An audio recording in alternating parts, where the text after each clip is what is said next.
Tonight on KPBS Evening Edition, remembering 9/11 in San Diego and across the country. The first 5 minutes you're there, you're looking around like, whoa, and you're just trying to get a bearing on what it is.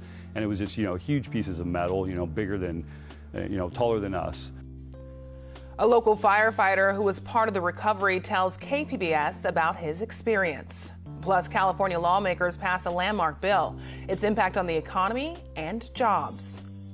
But we can't allow people to get sick, and we can't have our youth be so affected. It's a growing public health issue with a string of recent deaths. President Trump says he wants to take action on the rise of vaping. And room to grow. A busy San Diego community plans to add tens of thousands of homes. KPBS Evening Edition starts right now.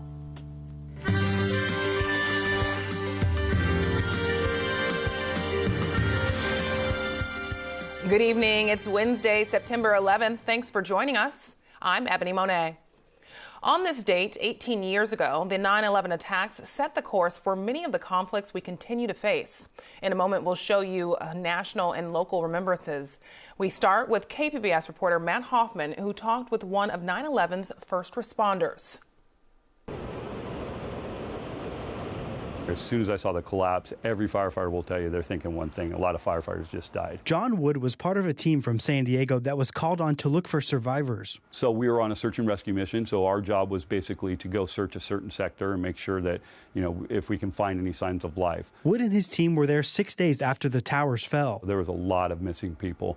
And so one of our big things that we found out all these years later, thinking about, reflecting on it, is that bringing back closure to families was important.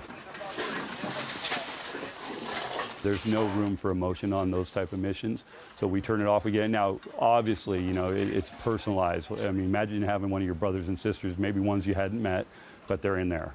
And so when you're finding turnouts or you're finding out a piece of a breathing apparatus or 2 Port Authority officers like we did, that's our family. Wood hopes the memory of what happened is never lost.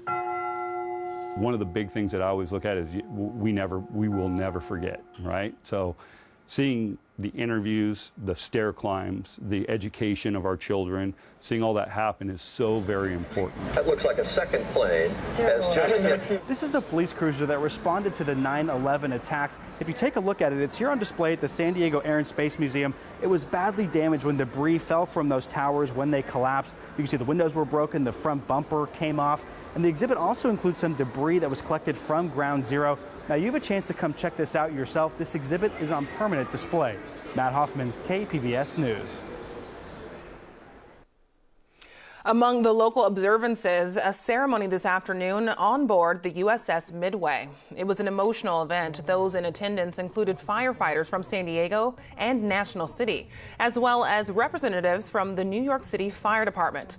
One of the attendees brought remnants from Ground Zero. It was a way to share what happened with a younger generation. So the significance of the Remembrance Project is more to bring to the younger generation what occurred on that day, and to get the message to the younger folks, to let them know that it occurred and what items were found there at the site, and to continue to remember the folks that we lost. Also on hand, retired local firefighters and members of the Wounded Warrior Project. The pain of 9/11 remains strong, especially in places directly affected. Camila Burnell shows us how the 18th anniversary is being marked in New York, Washington, and Pennsylvania. In the nation's capital, September 11th ceremonies beginning with a moment of silence. President Donald Trump then heading to the Pentagon, speaking to survivors and the families of those who were killed there in 2001. This is your anniversary of personal and permanent loss. It's the day that has replayed in your memory 1,000 times over. The president also thanking first responders and those who risked their lives for our country. We saw American perseverance in the valiant New York firefighters, police officers, first responders, military, and everyday citizens. Meanwhile, the vice president in Pennsylvania, honoring those who died on Flight 93. In their final moments, the men and women of Flight 93 work together to defend freedom. And in New York, where the attacks first happened, thousands of names read out loud. Eugene Clark and my uncle, John Patrick Hart. Names that will always be honored and remembered by family, loved ones, and the nation. Camila Bernal, KPBS News. You'll find more of our 9/11 coverage on the KPBS Midday Edition podcast. It includes discussions on the long-term health risks for firefighters who often work in toxic conditions. You can find that at kpbs.org. The lines between employees and freelancers may soon get closer. California lawmakers have passed a bill that changes who is considered a company employee. KPBS reporter Max Rivlin-Nadler tells us what's next. The new bill, known as AB 5, passed both houses of the legislature on Wednesday, and Governor Newsom says he intends to sign it. When it takes effect on January 1st of next year, companies that rely on contractors would have to make them at least part-time employees if they exert control over how they perform their tasks or if their work is central to how that employer makes a profit. That means that independent contractors at businesses like Uber or Lyft, food delivery workers, or construction and nail salon workers would be given sick days, a minimum wage, and the right to organize a union under the new law. The bill's author, San Diego Assembly member Lorena Gonzalez, had offered over the last few months a limited number of carve-outs for professions like doctors, lawyers, and some freelance journalists, but did not budge on whether it would apply to tech behemoths like Uber or DoorDash. Speaking on the Assembly floor shortly before the vote, Speaker Anthony Rendon talked about those companies' opposition to the law. It's no secret that the so-called rideshare app companies want to provide rides with driverless cars. But we cannot allow them to pave the way to that future by crushing the dreams and the lives of workers. Following the passage of the bill, Lyft sent out a message to its drivers telling them that the bill would limit them to only driving for one service. Assemblymember Gonzalez countered on Twitter that this was untrue. Uber, DoorDash, and Lyft have already pledged to spend upwards of $90 million on a 2020 ballot initiative that would exempt the companies from the law. Going even further on Wednesday, Uber's chief legal officer said the company would challenge the new law in court because it believes the new law does not apply to its drivers, whom the company claims are not a core part of their business model. Max Rivlin-Nadler, KPBS News. First the remains and now the boat. Dive teams were working to recover the boat involved in a deadly fire near the Channel Islands. The incident happened over the Labor Day weekend. Crews are still trying to recover the last of 34 victims. A woman from San Diego is among those who died. The FBI has opened a criminal investigation. Part of that includes searching other vessels owned by the boat's parent company. A cause has not been determined, but today the Coast Guard issued a safety recommendation for boat operators to reduce fire hazards, including not leaving charging batteries unsupervised. 3 family members who died in a buff collapse in Encinitas were remembered today on the floor of the U.S. Capitol. Representative Mike Levin's 49th district includes Encinitas. While speaking in the House chamber, he mentioned the accident and how the victim's family is hoping Congress will take action to prevent future collapses. On August 2nd, 3 women from the same family died when a coastal bluff at Grandview Beach in Encinitas collapsed on top of them. Julie Davis, Annie Clave, and Elizabeth Charles. They were enjoying a day at the beach with family and friends, celebrating Elizabeth's triumph over breast cancer. Suddenly, all 3 were lost. There is a lot that I would like to say about the government's responsibility to help prevent similar tragedies in the future, but instead I want to use this moment to recognize the extraordinary light that all 3 of these women brought into this world. I had the opportunity to sit down with Dr. Pat Davis, who lost his wife, one of his daughters, and his sister-in-law on that day. Today, Dr. Davis is committed to ensuring that no one else experiences the same kind of loss that he has. He has called for action from local, state, and federal officials to prevent future bluff collapses, and we stand together in these efforts. Congressman Levin says he's asking for federal funding for storm damage reduction projects in Encinitas and Solana Beach. He says it would help stabilize bluff erosion. And Levin is among House members who passed a bill to ban offshore drilling. Voting was mostly along party lines. It's unlikely to go far in the Senate. Back in March, a judge blocked President Trump's executive order to boost drilling off the Atlantic Ocean and Alaska. A new policy for asylum seekers will stand after today's action by the U.S. Supreme Court. A ruling announced this afternoon allows President Trump to deny asylum to those who pass through a third country on their way to the U.S. Justices Ruth Bader Ginsburg and Sonia Sotomayor dissented. We're getting a look at some of the new wall projects going up along the southern border. This is video from Yuma, where the Border Patrol is installing 5 miles of fencing near the Colorado River. It's replacing a style of fencing that was only intended to stop vehicles. As a result, people could easily pass through. A Border Patrol officer in Yuma describes the barriers and why the agency says they're needed. Behind me, as you can see, we've started construction of 5 miles of the 30-foot bollard-style wall along the Colorado River that is currently replacing the outdated vehicle bollards that we've historically had here in the past. So historically, this has been a huge crossing point for both vehicles as well as family units and unaccompanied alien children during the crisis that we've seen in the past couple months. They have just been pouring over the border due to the fact that we've only ever had vehicle bollards and barriers here that, by design, only stop vehicles.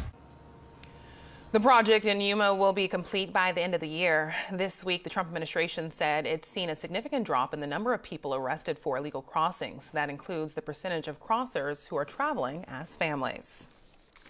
The population of Mission Valley could triple over the next several decades. Tonight, KPBS Metro reporter Andrew Bowen looks ahead to what that means for development.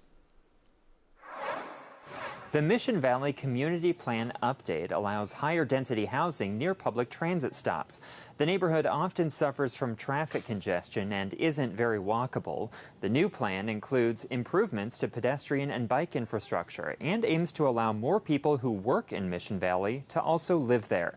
City Councilman Scott Sherman represents the neighborhood. He called the plan a good compromise. I think it's a very good plan. It helps implement all the visions that we've had here going forward with the city's climate action plan, city of villages, and our housing crisis, and also turns the river, I think, into an amenity instead of an afterthought. The plan calls for increased public access to the San Diego River, including new pedestrian bridges. And while in the past buildings often faced away from the river, new design guidelines call for developments to orient toward the river. Now, there's one thing the plan update doesn't mention in any detail: what will be done with the old Chargers Stadium. SDSU is in talks to purchase that land from the city and is going through a separate planning process to redevelop it. Andrew Bowen, KPBS News. It was sunny today, and it's going to get a bit warmer tomorrow. We're talking about a return of the 80s at local beaches. Marvin Gomez has details in tonight's forecast.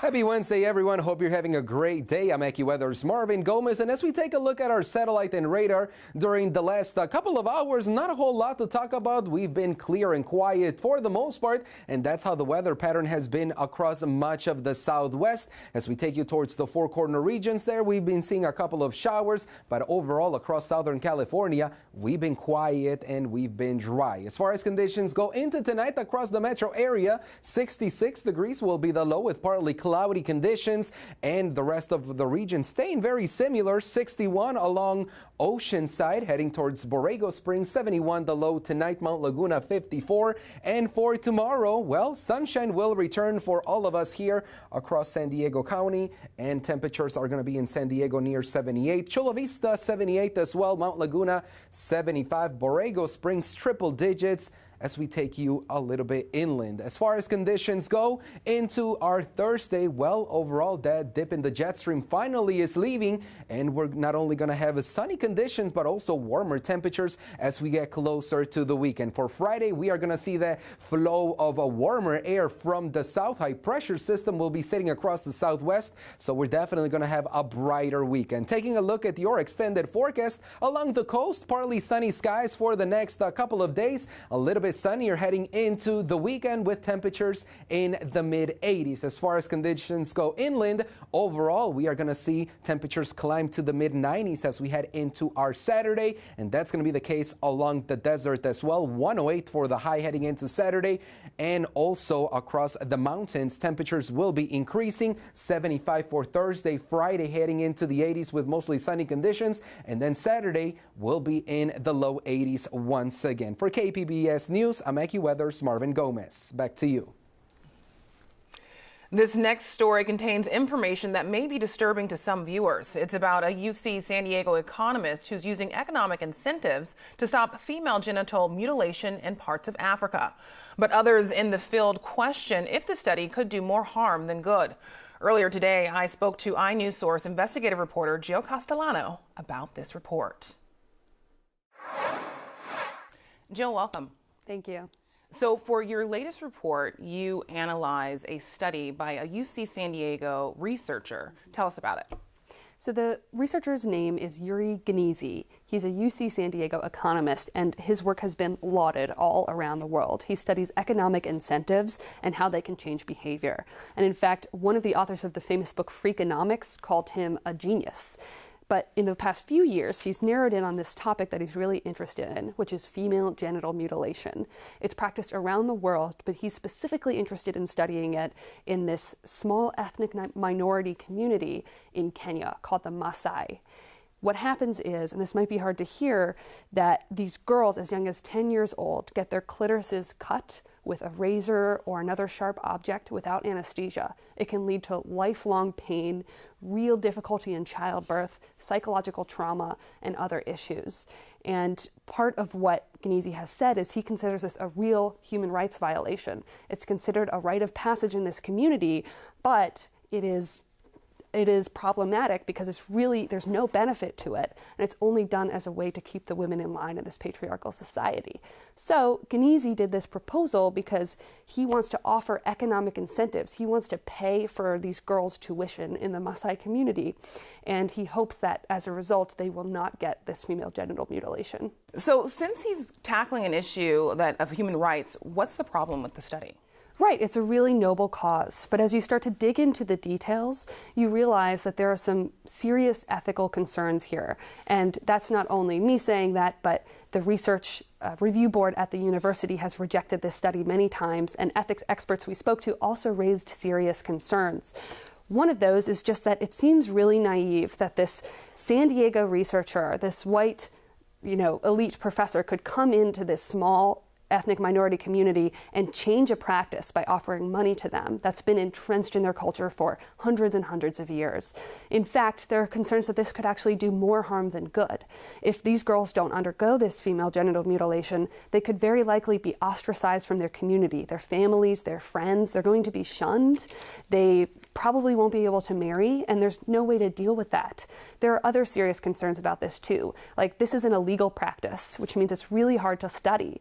If the parents responsible for their kids getting female genital mutilation are exposed, they could be arrested by the Kenyan government, and there's no plan in place for that. So as you start to pick out the details here, there are a number of ways to see that there are real concerns that could lead to serious harm in the community. So what drew you to this story, this human rights violation happening across the globe? Why is it important for us here in San Diego to know about what's going on? We wanted to explore how decisions are made by universities and by researchers about what to study and what to do when you're starting to dive into an ethically concerning area. iNews Source investigative reporter Gio Castellano, thanks so much for talking with us. Thank you. Great job.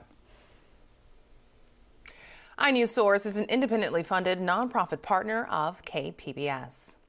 A big announcement today by the Trump administration aimed at stopping teens from vaping. It comes amid hundreds of new cases of severe lung disease. Mandy Gaither has more. After officials say a sixth person has died from lung disease related to vaping, yes, sir, the FDA is on it. The Trump administration is taking a step to combat the epidemic. We can't allow people to get sick, and we can't have our youth be so affected. Under a new enforcement policy expected in the coming weeks, all flavored e-cigarettes other than tobacco flavor will have to be removed from the shelves. The products would remain off the market unless they become approved by the FDA. Manufacturers of tobacco-flavored e-cigarettes would have until May 2020 to file for approval by the FDA, says Alex Azar, the U.S. Secretary of Health and Human Services. What we've seen is the data just shows the kids are getting access to these products in spite of our best efforts at enforcement, at retail enforcement. Earlier this week, the FDA issued letters to leading e-cigarette maker Juul Labs warning the company about illegally marketing its product as a safer alternative to cigarettes. A Juul spokesperson says, "We are reviewing the letters and will fully cooperate." The e-cigarette company has maintained its products are intended to convert adult smokers to what it described in the past as a less harmful alternative. I'm Mandy Gaither reporting. County supervisors are moving forward with negotiations to return mental health services to Tri-City Medical Center in Oceanside. The plan calls for a 16-bed facility to treat psychiatric patients. About a year ago, Tri-City shut down its behavioral departments due to a shortage of quality staff, low reimbursement rates to doctors, and facility upgrade cost. Mental health is a big part of the discussion over gun violence. Access to weapons is another. CNN reporter Drew Griffin tells us about how a federal law makes it easy for unlicensed gun dealers to operate. In many states, including Texas, guns are being sold with no background check required, sold in private sales or by repeat sellers called unlicensed gun dealers. And a CNN investigation earlier this year found dozens of criminal cases against alleged unlicensed dealers, some who sold hundreds of weapons without any background checks whatsoever, providing criminals, the mentally ill, and prohibited possessors with weapons. Many of these guns can be linked to violence across the country, to murders, assaults, armed robberies, suicide. A lot of the firearms that I have seen recovered in violent crimes have come through the hands of unlicensed dealers. Some get prosecuted. I would say most do not. In 2017, a gun allegedly sold by a suspected illegal dealer in Nevada was used in the fatal shooting of a California sheriff's deputy. Last year, a gun sold by an unlicensed dealer was used in the slaying of an off-duty police commander in Chicago. And now, in Odessa, Texas, 7 people dead, 25 injured, by a shooter with a gun he bought without a background check from a private party sale. Unlicensed dealers selling as a private party benefit from a vague federal law that does not set a limit for the number of weapons that can be sold by a private seller. They peddle weapons on the internet, at gun shows, in parking lots, from the trunks of their cars. Some boast of hassle-free, no paperwork deals. They are in some cases the most unlikely of suspects: a police officer, a Defense Department employee, a DEA supervisor.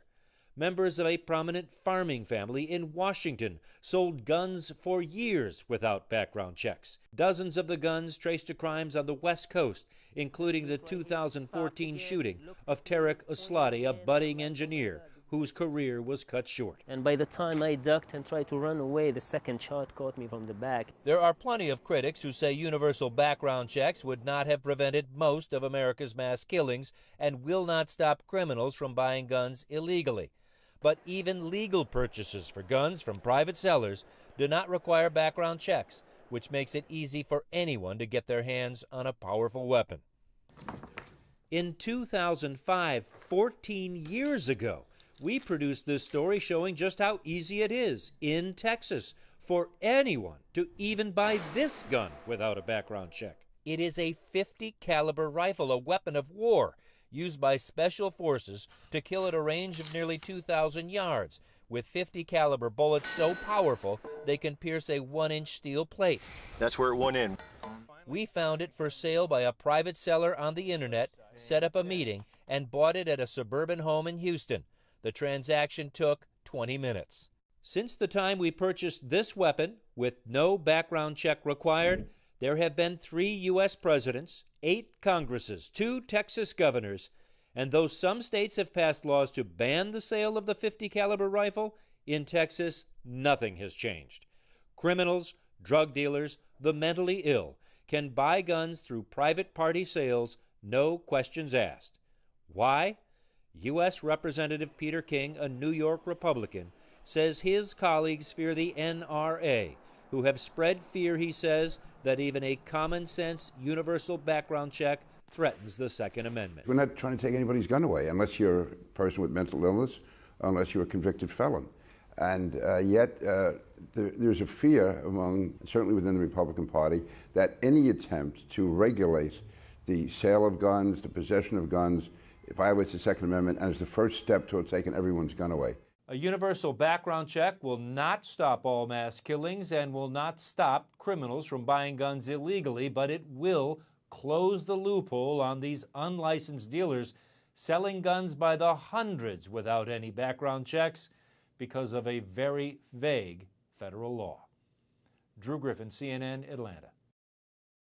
I'm Judy Woodruff. Tonight on the NewsHour, paying for pain. A tentative deal is struck with a company behind the opioid crisis. Coming up at 7 after Evening Edition on KPBS. You can find tonight's stories on our website, kpbs.org/evening edition. Thanks for joining us. Have a great night.